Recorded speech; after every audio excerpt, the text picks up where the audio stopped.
Shalom, Ibu Bapak, Saudara-saudaraku terkasih. Sangat senang dalam acara kuliah Alkitab malam saat ini, kita akan mengambil tema khusus tentang penghormatan leluhur dalam pandangan dan pengajaran iman Kristen. Ibu Bapak, saudara yang terkasih, tema ini menjadi sangat menarik. Tema ini menjadi tema yang sangat membuka wawasan untuk kita bersama-sama nanti bertumbuh di dalam iman untuk memperjumpakan antara iman dan budaya, antara adat dan pengajaran kehidupan kita sebagai anak-anak Tuhan. Nah, ayo kita mau bersama-sama menghayati bagaimana ketika ada anggota keluarga telah dipanggil pulang oleh Tuhan. Tuhan menyediakan tempat, kota yang indah, cerah di seberang sana. Mari kita nyanyikan sebuah lagu, Ada Kota Yang Indah Cerah. Saya ajak kita nyanyi lagu ini dengan nuansa musik Chinese. Ya, kita iringi dengan nyanyian demikian.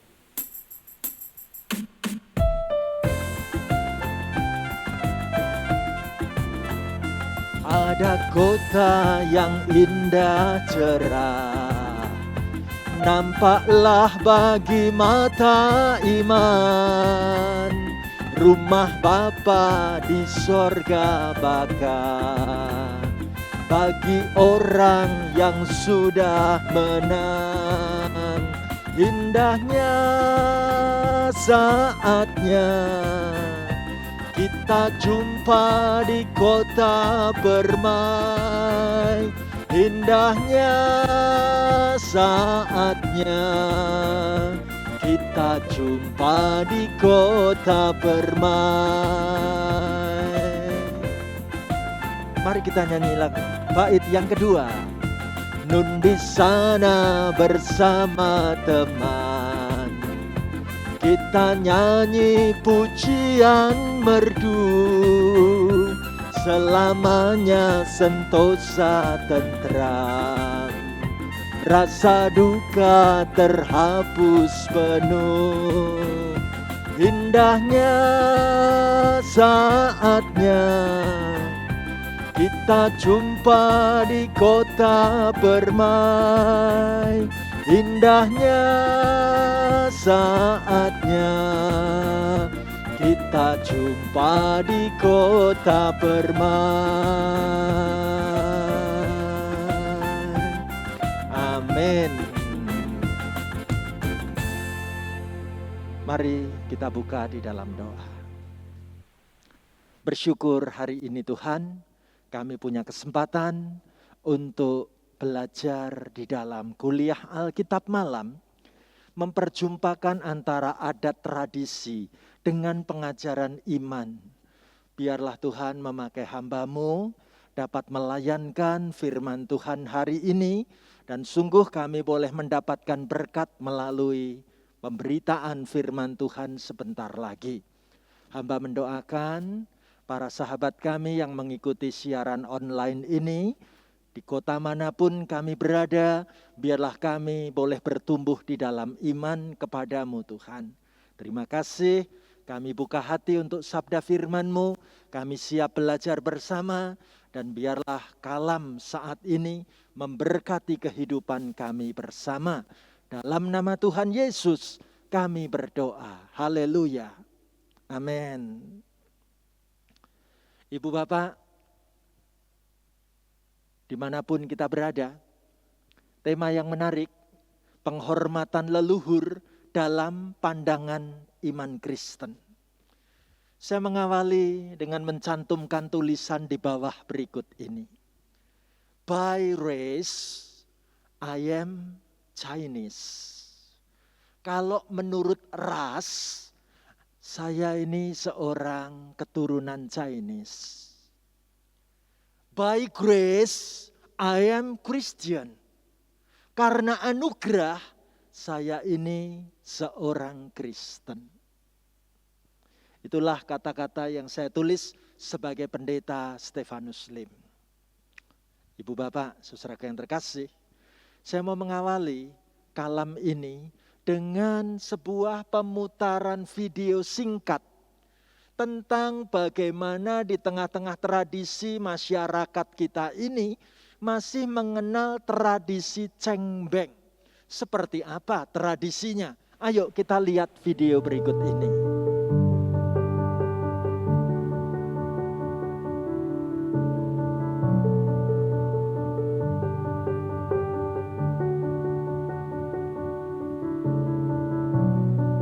Cengbeng, yang juga dikenal dengan istilah Qingming, adalah sebuah kegiatan ziarah makam untuk menghormati arwah leluhur yang dilaksanakan setiap tanggal 4 atau 5 April setiap tahunnya.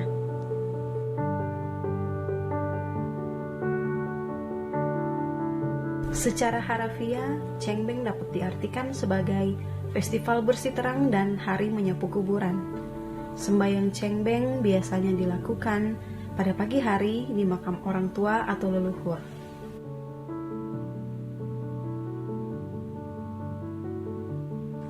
Layaknya apa yang terjadi pada ziarah makam pada umumnya, para kerabat akan berdatangan ke makam orang tua atau leluhur untuk melakukan penghormatan makam dengan membersihkannya sekaligus berdoa di makam sambil membawa beragam sesaji seperti buah-buahan, kue, dan makanan.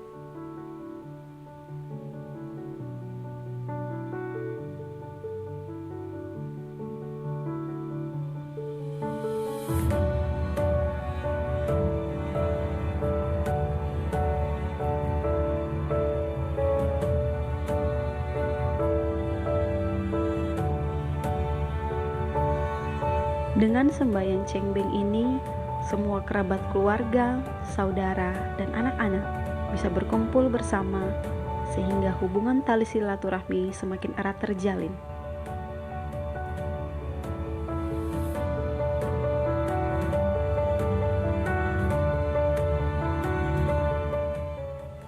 Saat berada di makam, mereka juga membakar kertas, bergambar uang, dan benda-benda lainnya untuk mengingat kembali apa saja yang sudah diberikan oleh orang tua mereka.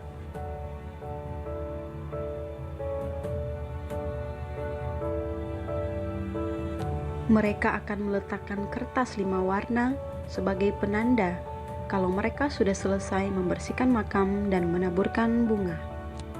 Penghormatan dan berbakti kepada orang tua dan leluhur adalah suatu keharusan, terutama ketika orang tua masih hidup, dan setelah meninggal pun harus terus dihormati dan dikenang. Untuk itulah, tradisi Cengbeng ini mengingatkan bahwa bakti kepada orang tua dan menjaga nama baik keluarga merupakan hal yang harus selalu diutamakan dalam kehidupan sehari-hari.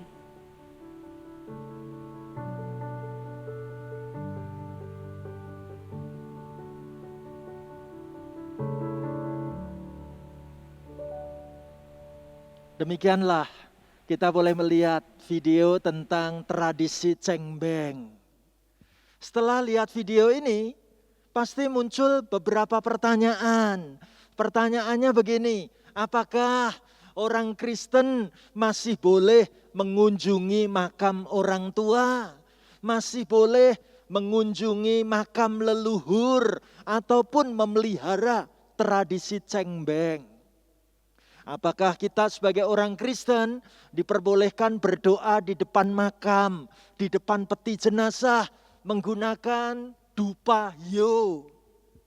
Ada lagi pertanyaan, apakah boleh memecah semangka saat jenazah mau diberangkatkan? Apakah sebagai orang Kristen kita diperkenankan menyimpan abu jenazah? Apakah boleh memelihara meja sembayangan di rumah? Apakah boleh memelihara tradisi membakar kiriman uang-uangan, kiriman rumah-rumahan kertas, dan lain sebagainya? Ibu bapak, saudaraku yang terkasih, pertanyaan ini masih banyak bisa dilanjut lagi. Tapi paling tidak, saya mencatat inilah pertanyaan kebingungan bersikap sebagai orang yang beragama Kristen sekaligus berbudaya Tionghoa. Ibu bapak, saudara yang terkasih, kita boleh melihat bagaimana dalam tradisi di tengah-tengah masyarakat Tionghoa, mereka melakukan sembahyangan di depan makam keluarga.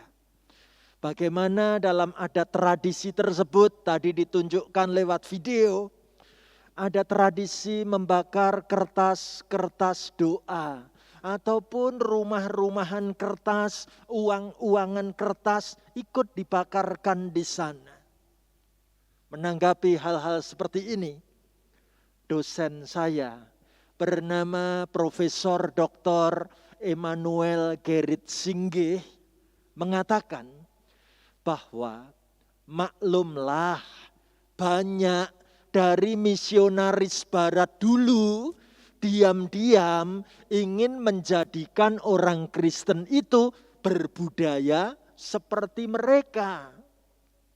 Budaya barat itu Kristen, sedangkan kekristenan itu barat. Nah, jadi orang Jawa Kristen menjadi bingung. Terlebih lagi orang Chinese Kristen di Pulau Jawa ini.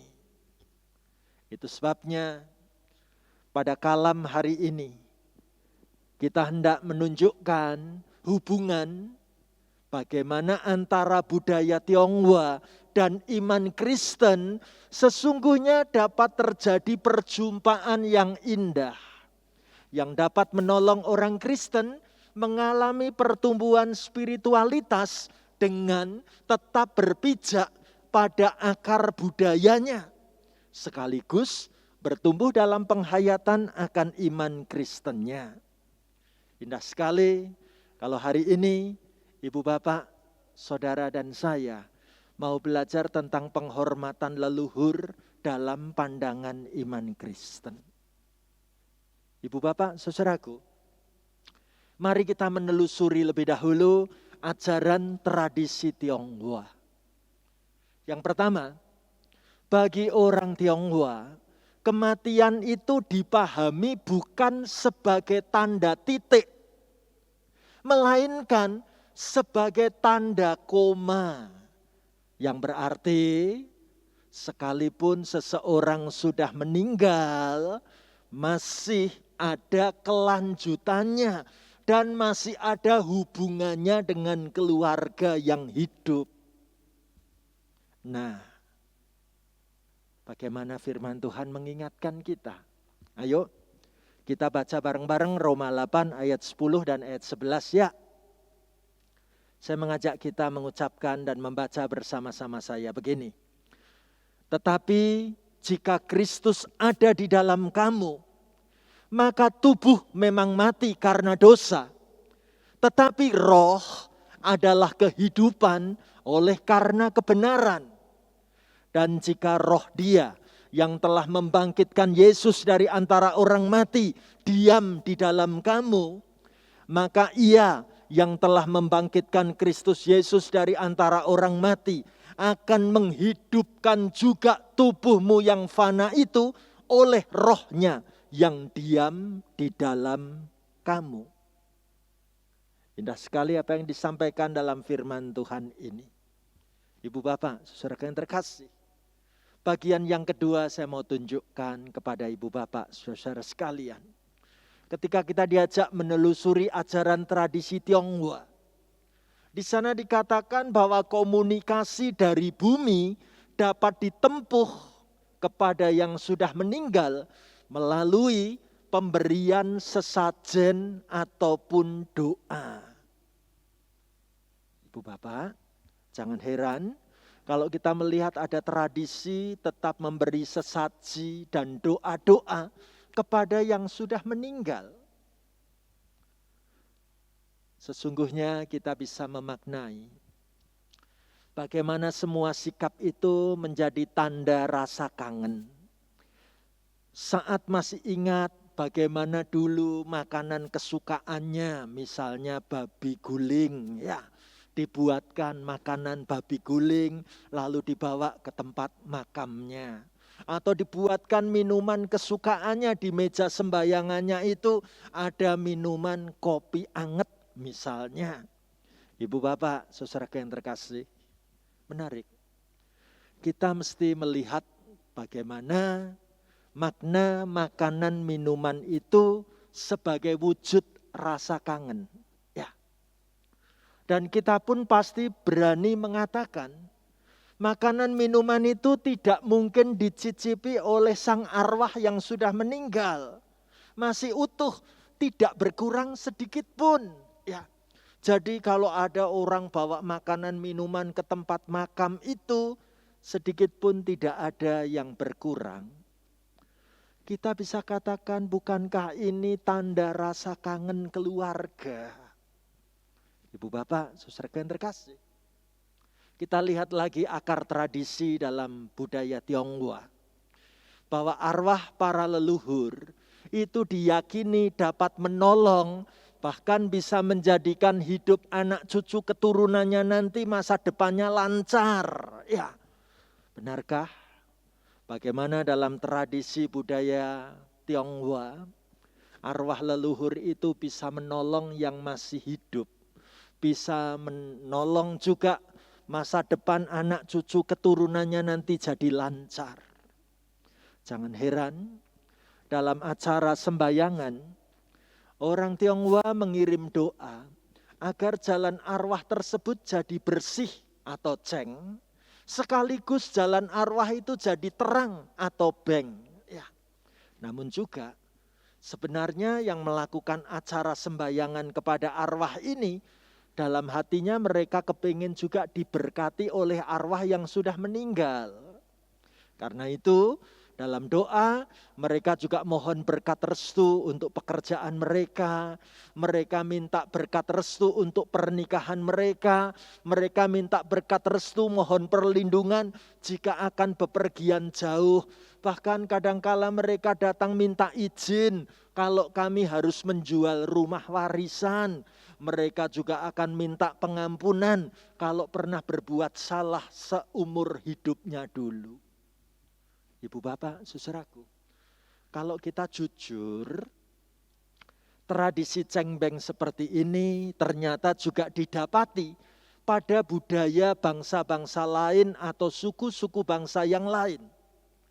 Misalnya dalam tradisi budaya masyarakat Jawa, bagaimana kita mengenal tradisi nyekar, membawa kembang, sekaligus ngirim doa pergi ke tempat kuburan keluarga. Atau dalam tradisi adat budaya Batak pun masih ada kegiatan ziarah pergi ke makam keluarga, itu biasa dilakukan. Bahkan demikian juga dalam tradisi bangsa Yahudi, sebagaimana disaksikan di dalam Alkitab, tradisi mengunjungi kuburan, mengenang leluhur masih dapat dijumpai di Alkitab. Ibu bapak, saudara yang terkasih, kunjungan ke makam leluhur untuk mengenang dan membersihkan kubur sesungguhnya merupakan tradisi yang tidak bertentangan dengan Alkitab. Nah, persoalannya yang seringkali jadi pemikiran orang Kristen adalah praktek menyembah-nyembah arwah leluhur.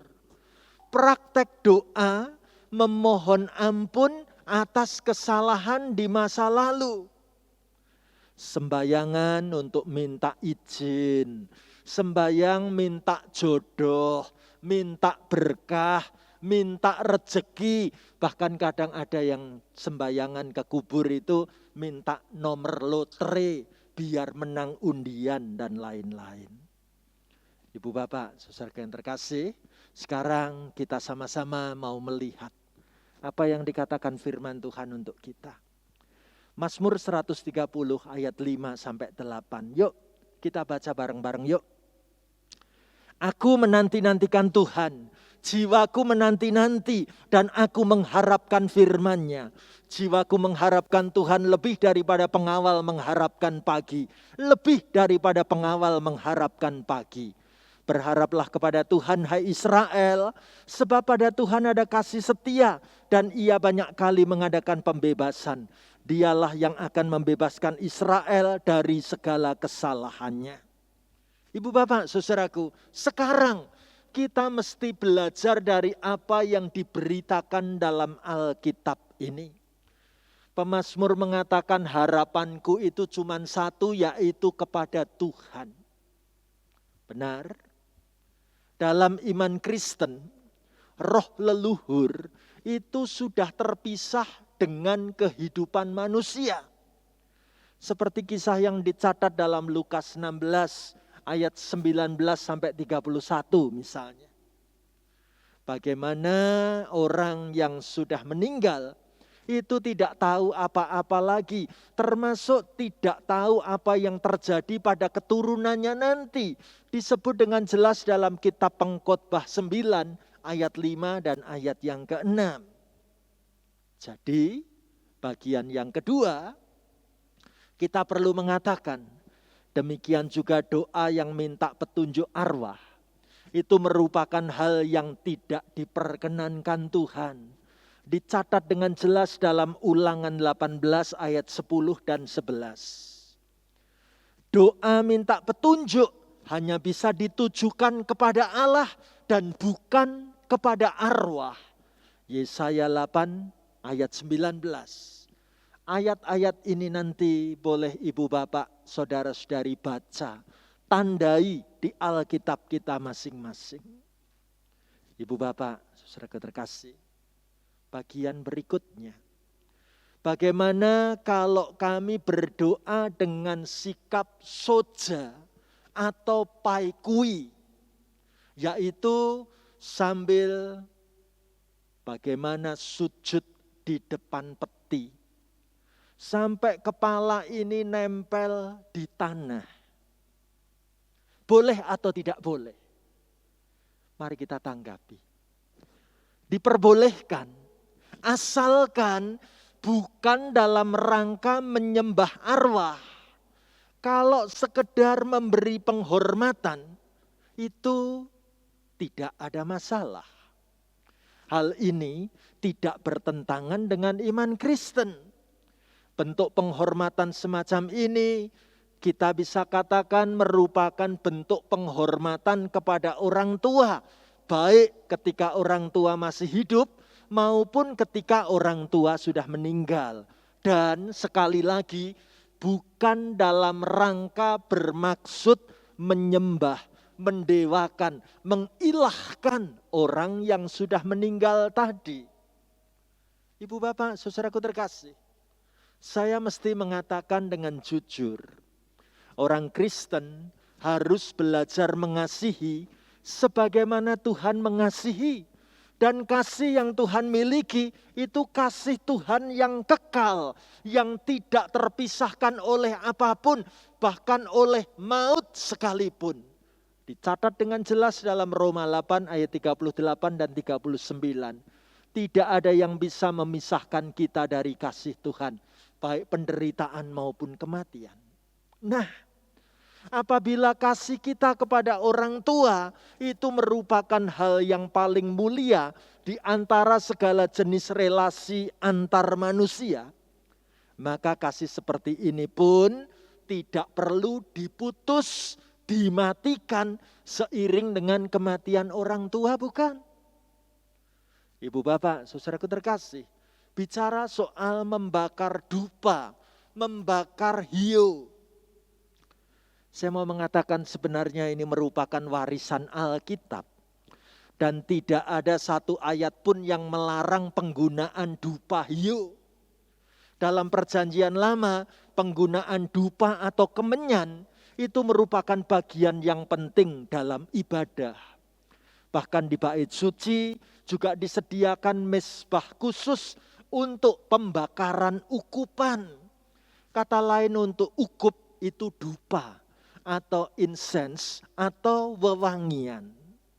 Nah, sekarang pertanyaannya, Pak Stefanus, apakah kalau diperbolehkan berarti kami perlu melakukannya? Kalau ini pertanyaannya, saya akan jawab lewat ayat 1 Korintus 10 ayat 23. Ayo Kita baca 1 Korintus 10 ayat 23. Segala sesuatu diperbolehkan, benar. Tapi bukan segala sesuatu berguna. Segala sesuatu diperbolehkan, benar.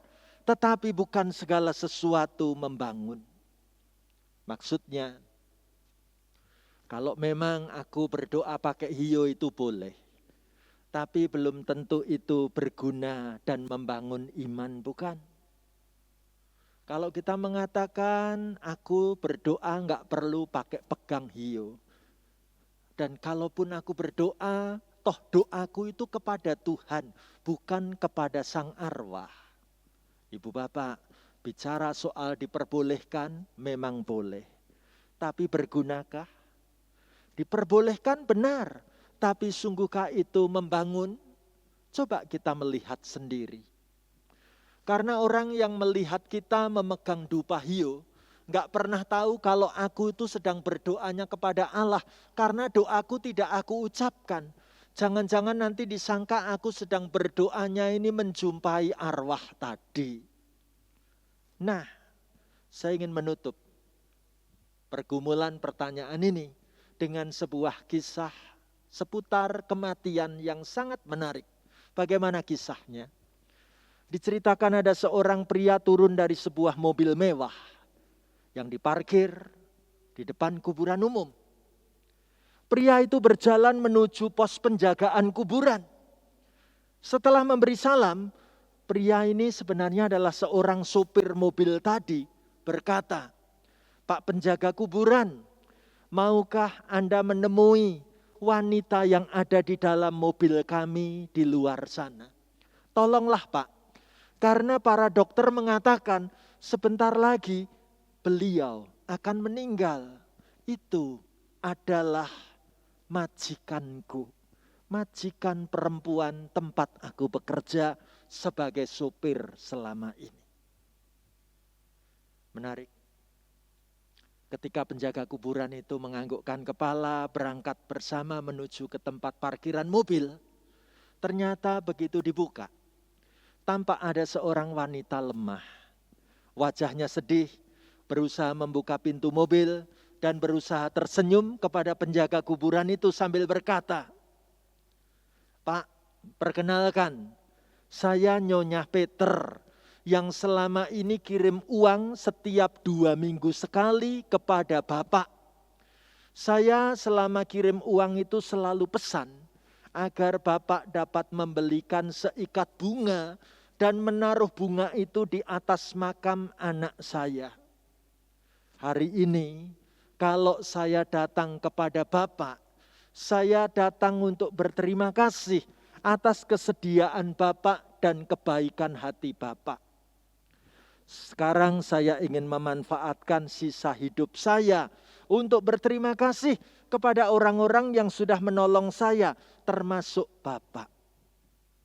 Apa jawab penjaga kuburan itu?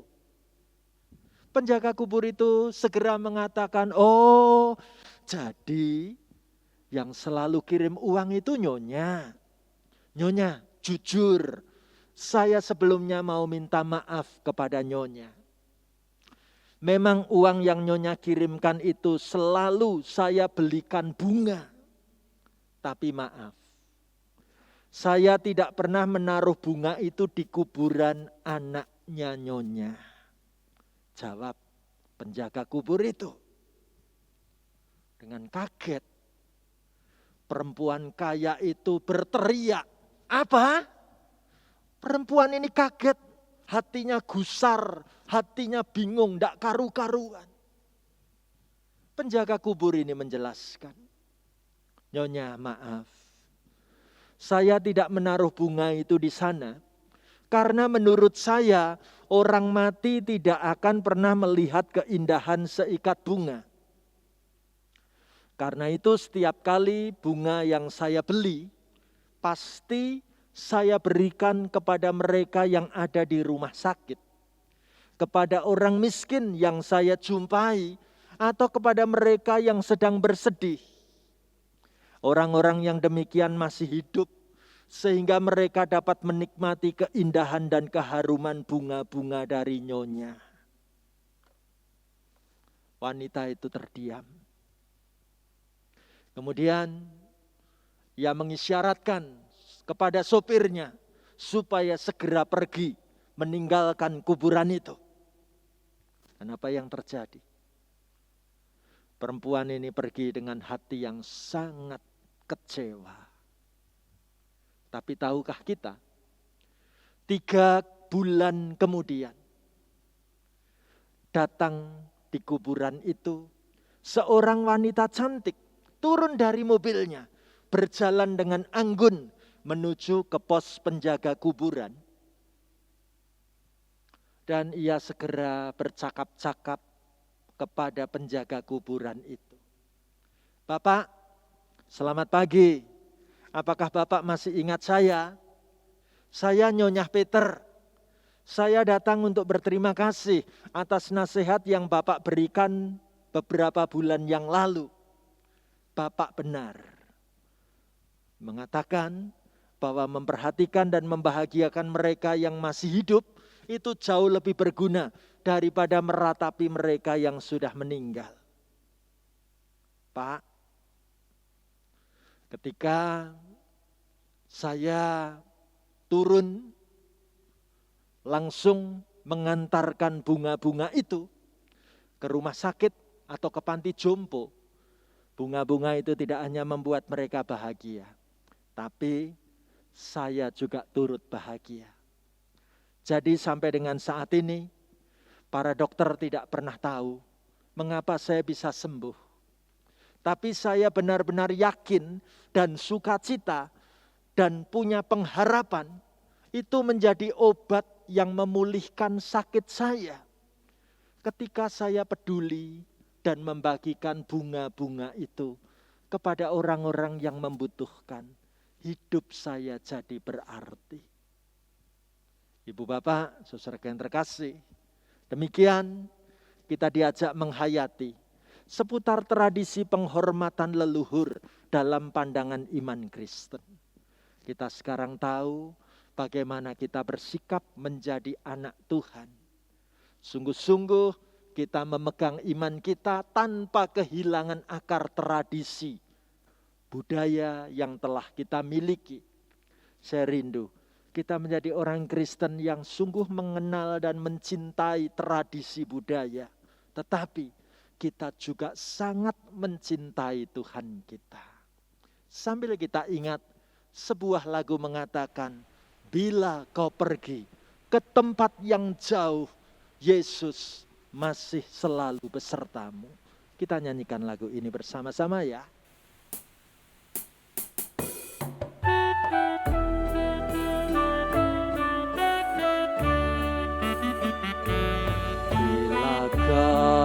Pergi ke tempat yang jauh, Yesus selalu besertamu. Kau dibimbingnya, kau dituntunnya, selamat seluruh langkah hidupmu. Biar curam gelap jalan kau tempuh, hatimu sedih mengeluh.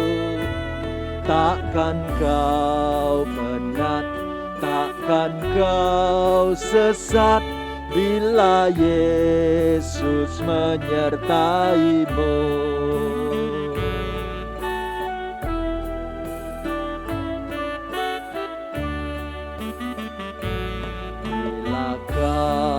Lelah, bila kau lesu, Yesus selalu besertamu.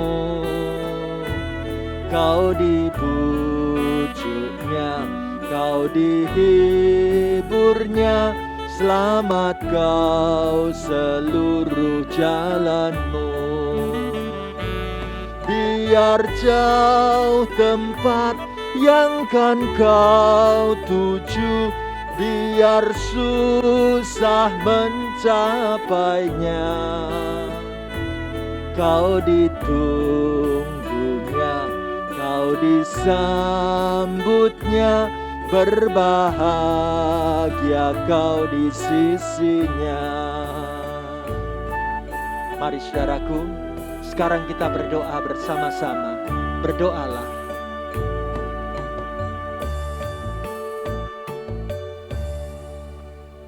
Mari sekarang kita naikkan doa-doa syafaat kita.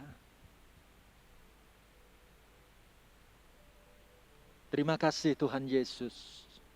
Kami boleh bertumbuh di dalam iman karena pengajaran ini. Kami boleh tetap menjagai adat tradisi kami.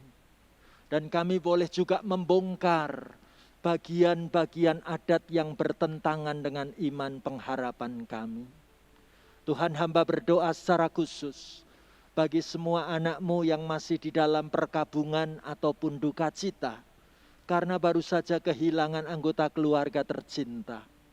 Tuhan hadirlah, Tuhan kuatkan, dan Tuhan Kau yang akan menopang dan memelihara masa depan anak-anak-Mu ini. Kami teringat berdoa buat teman-teman kami yang sedang dirawat karena sakit. Mari Tuhan Kau memberkati proses pengobatan anak-anak-Mu satu persatu. Hanya dengan belas kasih-Mu, kesembuhan Engkau sediakan bagi mereka. Terima kasih Tuhan Yesus. Kami dukung dalam doa secara khusus bagi mereka yang saat ini sedang kehilangan pekerjaan. Tuhan, Engkau yang akan menyediakan pekerjaan yang baik di tengah-tengah masa-masa PPKM darurat yang tidak mudah ini. Kasih setia-Mu menaungi keluarga anak-anak-Mu. Terima kasih Tuhan. Kami dukung dalam doa untuk keluarga kami. Biar Roh-Mu yang kudus menjagai kami, menaungi kami dari segala sakit penyakit.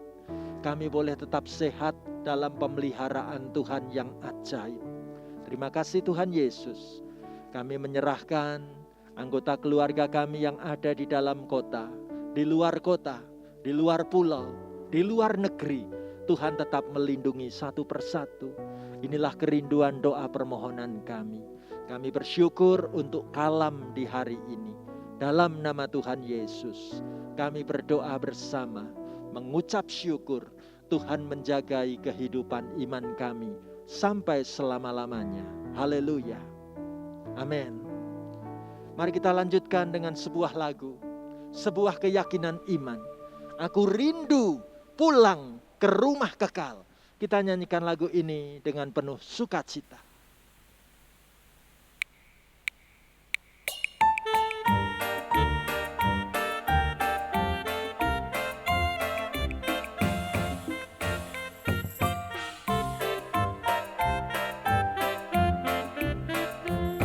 Aku rindu pulang ke rumah kekal, tempuh jalan salibnya. Takkan kulihat gerbang mulia kalau tak ikut jalannya. Salibnya memanduku, salibnya memanduku. Hatiku senang bila ku kenang, salibnya memanduku.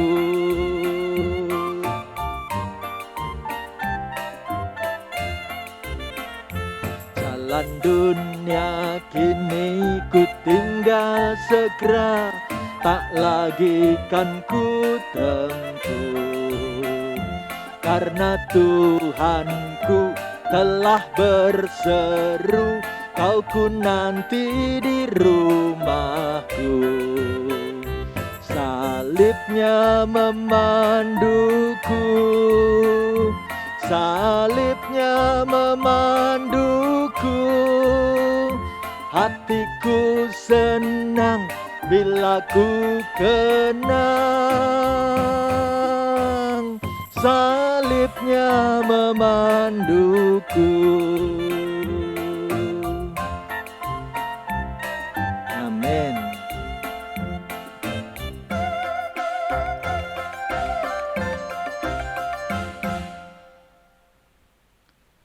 Salam sehat untuk ibu bapak semuanya. Tuhan memberkati. 谢谢。